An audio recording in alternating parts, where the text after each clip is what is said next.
성전 미문에서 나면서 걷지 못했던 일을 고치고 난 후 베드로의 설교가 계속되어지고 있습니다. 우리 1절과 2절은 살펴보았는데요. 핵심적인 부분을 좀 다시 살펴보면서 전체의 문맥을 우리가 보도록 하겠습니다. 1절 말씀입니다. 사도들이 백성에게 말할 때에 제사장들과 성전 맡은 자와 사두개인들이 이르러, 지금 사도들이라고 이렇게 말하고 있는데요. 베드로와 요한이 여전히 지금 동행하면서 말씀을 전하는 것을 알 수 있습니다. 자, 그리고요, 사도들을 우리 한글 성경은 강조하고 있는데요. 원문을 보면요, 말할 때 이 단어가 가장 서두에 옵니다. 그러니까 지금 이 본문의 설교, 이 사건의 핵심은 뭐냐면 베드로가 요한과 함께 여전히 설교할 때 일들이 일어났다라는 거예요. 말씀이 증거되는 그 순간에 일들이 일어났다는 것을 강조하고 있습니다. 그래서 말할 때에 이것이 강조되어져 있는데요. 말할 때 어떤 일들이 일어납니까? 제사장들과 성전 맡은 사람, 사두개인들이 솔로몬 행각 앞으로 나타납니다.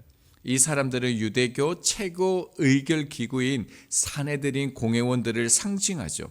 예수님을 빌라도에게 넘겼던 그 산헤드린입니다. 자, 그 이유를 좀 살펴보려고 합니다. 2절입니다. 예수 안에 죽은 자의 부활이 있다고 백성을 가르치고 전함을 싫어하며, 자, 여기에서도 강조되는 게 뭐냐면요, 원문은요, 싫어하여 이 단어가 가장 먼저 앞에 와 있습니다. 그러니까 이 2절 속에서도 지금 강조하는 것은 뭐냐면 이 산헤드린 공회원들이 싫어했다라는 거예요. 붕괴했다라는 거예요. 그 마음을 주체할 수 없어서 베드로와 요한을 잡으러 왔다. 언제? 설교 말씀이 증거되는 그 순간이라는 것을 강조하고 있는데요. 그 이유가 무엇이었습니까? 예수 안에 죽은 자의 부활이 있다.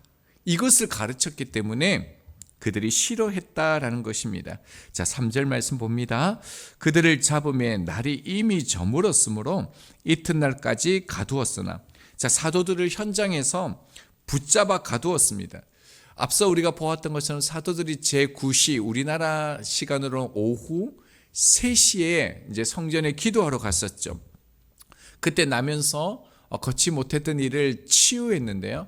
자, 그 이후로부터 수많은 사람들이 몰려들었고 설교를 시작했습니다. 그러니까 해가 질 무렵이며 그래도 최소 3시간, 4시간 지났던 그 시점인 것을 알 수 있는데요. 자, 유대 종교 관습에 따르면 해가 저문 뒤에는 사람의 그 생명과 관련된 그 재판을 할 수 없다라는 규정이 있습니다. 그래서 해가 졌으니까 이들을 해할 수가 없는 거예요. 재판을 할 수가 없는 거예요. 그래서 지금 감옥에 가두었습니다. 자, 그런데요, 사실은 그 성전에서 솔로몬 행각에서 가르쳤기 때문에 그 문제에 대해서만 고함 지르거나 몇 대 때리고 보낼 수도 있었습니다. 자, 그런데 어떻습니까? 이들이 지금 당장 감옥에 가뒀다라는 거예요. 그러니까 지금 상황이 매우 심각하게 흘러가고 있었기 때문에 이 베드로와 요한을 붙잡아 둘 수밖에 없었던 상황이죠. 자, 왜 그랬을까요? 지금 종교 지도자 안에는요, 여전히 트라우마가 있었습니다. 예수 그리스도의 그 사건이 그들에게는 여전히 남아 있었던 것이죠. 지금 예수님의 죽음이 몇 달 전의 일이었을 것입니다. 주님 한 사람으로 인해서요, 그들의 모든 체제가 무너질 뻔했습니다. 어렵게 그들은 십자가로 정리했다고 생각했는데 어떻습니까? 갑자기 시체가 사라졌다는 거예요. 그 부활에 대한 소문이 지금 예루살렘 전역으로 막 퍼지기 시작합니다. 그런데 아니나 다를까 그때요, 예수님의 수제자가 나타난 거예요. 그 사도들이 나타나가지고 예수의 이름과 부활을요, 지금 공개적으로 선포하는 일들이 일어난 겁니다. 자, 이 선포는 지금 그들에게 존재 자체에 생존을 위협하는 것입니다. 자, 뿐만 아니라 지금 수많은 사람, 약 5,000명이라 그랬으니까 몇만 명이 모였겠죠. 엄청난 많은 숫자들이 모였을 것입니다. 그런데 이 무리들을 로마가요, 반역으로 본다라면 어떻습니까? 이 종교 지도자들은 살아남을 수가 없는 그런 지경에 이른 것이죠. 그래서 사내들인 이 공회원들은요, 그 분노를 억제할 수 없는 상황 가운데 사도들을 직접 처단하기 위해서 잡으러 온 것입니다. 자, 근데 이때 성경은 어떤 일이 일어났는지를 우리 가운데 보여주는데요. 4절입니다. 말씀을 들은 사람 중에 믿는 자가 많으니 남자의 수가 약 5천이나 되었더라. 자, 저녁이 되었습니다. 베드로 요한이 지금 감옥에 갇혔지만요, 어떻게 해요? 갇힌 후에 남자만 약 5천이 믿었다라고 말하고 있습니다. 여러분, 이때의 장면을 조금 한번 그려보시겠습니까? 갈릴리 빈민 출신입니다. 버림받은 인생이죠. 근데 베드로와 요한이요, 솔로몬 행각에서 얼마 전 십자가에 처참히 죽은 예수 그리스도의 이 복음, 말씀을 전하고 있습니다. 사람들이 막 흥분했어요. 소망을 가지기 시작했죠. 그런데요, 그때 갑자기 권력과 부를 장악한 최상류층, 가장 강력한 지배계층이 몰려온 거예요. 그들의 지도자, 군사들이 베드로와 요한을 붙잡아서 가두어 갑니다. 여러분, 이들이 아름답게 끌려갔겠습니까? 개처럼 끌려갔겠죠. 만약에 북한이라고 여러분 한번 가정해 보십시오. 북한 한가운데서 복음을 전했습니다. 보위부에 그 사람들이, 군사들을 이끌고 그들을 처참히 처단하면서 개 끌듯이 끌려갔습니다. 그 이후에 북한에서 어떤 일이 일어나겠습니까? 자, 그런데 오늘 본문을 보면요, 이 사도들이 전한 말씀을 들은 사람 중에서요, 남자만 5천여 명이 믿었더라라고 얘기합니다. 이 단어는 예수를 따랐다, 이런 의미를 가지고 있습니다. 초대교회가요, 마가의 다락방에서 120명이 시작했죠. 2장 41절에는 베드로의 첫 번째 설교에서 3,000명이 믿었습니다. 그리고 본절에서는 5,000명으로 확대되는 놀라운 일들이 일어납니다. 3,000명, 5,000명, 8,000명 정도 되겠죠. 당시에는 이제 남자의 숫자만 쳤으니까 남자가 믿었다는 것은 그 가정 전체를 믿었던 것으로 보게 되죠. 그러면 대가족 그 시대였으니까 최소 한 5명, 4명만 잡아도 얼마가 되겠습니까? 8호 44만 명이 믿었겠죠. 당시에 그 예루살렘 인구를 최대치로 보면 8만 5천 명을 봅니다. 그러니까 얼마나 지금 대단한 일이 일어났겠습니까? 자, 어떻게 이런 일이 일어났을까요? 여러분, 중요한 것은 그런 상징적으로 드러나는 그런 현상이 아니라 본질적으로 어떻게 되었기 때문에 이런 일들이 일어나는가를 보는 것이 참 중요합니다. 우리 4절 하반절을 보겠습니다. 남자의 수가 약 5천이나 되었더라. 5천 명은 그 복음이 예루살렘 안에서 폭발적으로 일어나고 있는 부흥 성장을 볼 수도 있습니다. 그러나 우리가 숫자를 보기보다는 성경 안에서 숫자는요, 상징적인 의미를 가지고 있습니다. 5천 명 하면 혹시 떠오르는 거 있습니까? 마가복음 6장 43절과 44절입니다. 남은 떡 조각과 물고기를 12바구니에 차게 거두었으며 떡을 먹은 남자가 5천 명이었더라.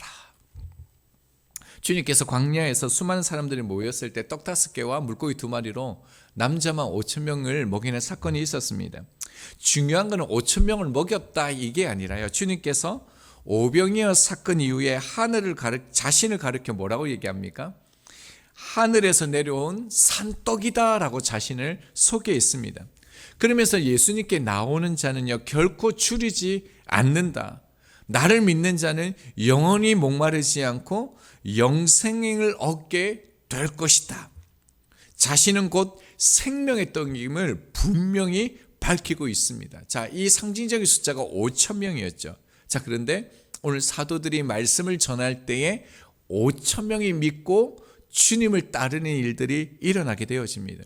이것을 보면서요, 우리가 볼 수 있는 것은 사도들의 사역이 주님의 사역을 닮아가고 있다는 것을 우리가 주목해 볼 필요가 있습니다. 예수님도 사내들인 공회에 언제 잡혀가셨습니까? 저녁에 잡혀가셨죠. 불법적인 재판이었습니다.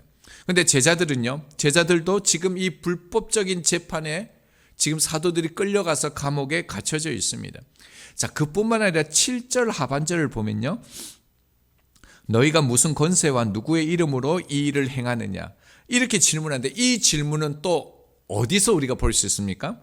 예수님에게 동일하게 백성의 장로들과 제사장들이 똑같이 질문했던 질문입니다. 베드로와 요한이 똑같이 이 질문을 이 장로들과 사내들 공회원의 그 종교 지도자들에게 듣고 있다라는 겁니다.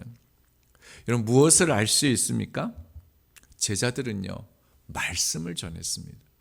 제자들은 지금 예수님이 가신 그 길을 가고 있다라는 거예요. 우리가 5천 명이 믿었다, 이것도 현상도 중요하지만 더 중요한 것은 제자들이 지금 말씀을 붙들고 주님께서 말씀하신 그 사역을 따라가고 있다는 것을 우리가 주목해 볼 필요가 있습니다. 3절을 보면요, 그들을 잡음에라고 얘기하고 있죠. 그들을 잡았던 그 주체가 누구냐면 경비병들이 아니라요, 그 종교 지도자, 그 권력의 손이 그들을 잡은 것이죠. 여러분, 세상의 손은요, 권력과 부, 강력한 힘을 가진 손입니다.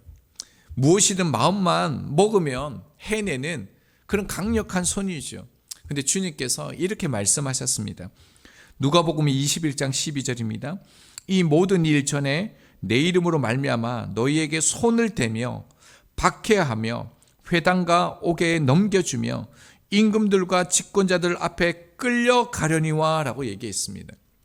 주님께서 그 성전이 돌 하나도 돌 위에 남지 않겠다라고 말씀하시면서 어떤 일이 있냐면, 믿는 자들에게 손을 대며 박해하며 감옥에 갇히는 일들이 일어난다라고 얘기하셨습니다.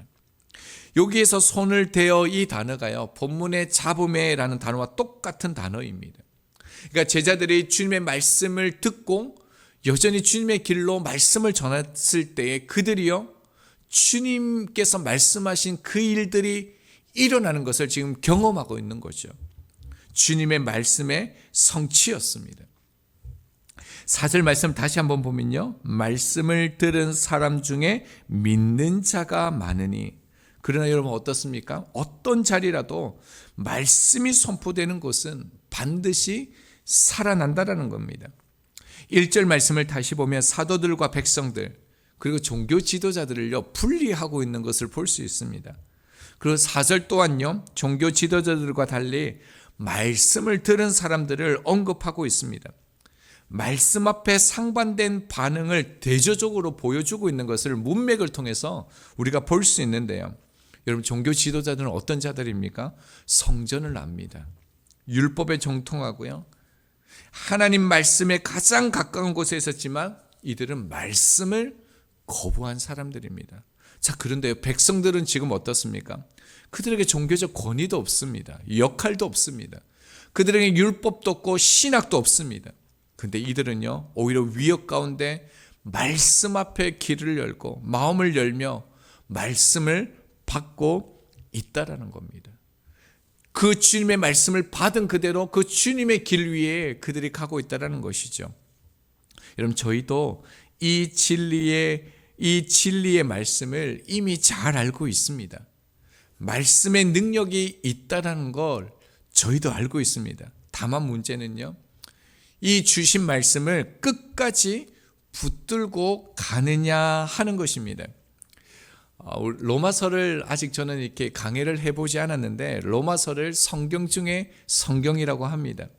그 복음을 가장 논리적으로 가장 깊게 풀어낸 서신이 로마서라고 얘기를 하는데요. 근데 이 로마서가 어디에서 기록된지 아십니까? 고린도 지역입니다. 쾌락과 향락이 일상이 되었고 우상 숭배가 가장 가득한 도시 고린도. 사도 바울이 이 고린도 한가운데서 가장 거룩하고 가장 깊은 복음을 드러낸 것입니다. 가르친 것입니다. 노아는 비도 없고요, 아무 증거가 없는데 100년 이상을 명령을 따라서 순종했습니다. 사람들이 비난하고 조롱하고 비웃었죠. 그러나 여러분, 노아는요, 비를 내려달라고 단 한 번도 기도한 적이 없습니다. 오직 그는 방주를 만드는 일, 그 말씀의 길에 순종하였고요, 집중하였습니다. 우리 또 마찬가지입니다. 우리에게 주신 말씀을 두고 주변에서 무슨 말씀을 하든지 결과가 당장 보이지 않더라도 그 말씀을 따라 주님의 그 사역의 길을 걷는 사람들이 되어야 합니다. 비는 하나님이 내리십니다. 우리의 목은 오직 말씀에 순종하여 방주를 짓는 것입니다. 벌써 1월 6일이 됐더라고요. 어제가 1월 1일인 줄 알았는데 벌써 일주일이 지난 시점입니다. 여러분 새해를 시작하셨을 때 받은 말씀이 있으시죠? 그 말씀을 우리가 어떤 상황 속에서도 어떤 환경 속에서도 그 말씀을 붙들고 주님의 사역을 따라가는 주님의 길을 걸어갈 수 있는 저희들이 되기를 소망합니다. 그럴 때 노아에게 주셨던 그 은혜, 사도들에게 부어주셨던 그 같은 하나님의 역사를 저희들도 분명히 경험하게 될 것입니다. 우리에게 주어지는 5,000명 그것이 무엇인지는 잘 모르겠습니다. 그러나 분명하게 말씀을 믿고 주신 말씀을 포기하지 않고 따라가는 자들 위해 하나님은 여전히 능력을 베푸시는 하나님이시라는 것입니다. 우리 주신 말씀 3절과 4절 읽고 우리 함께 기도하겠습니다.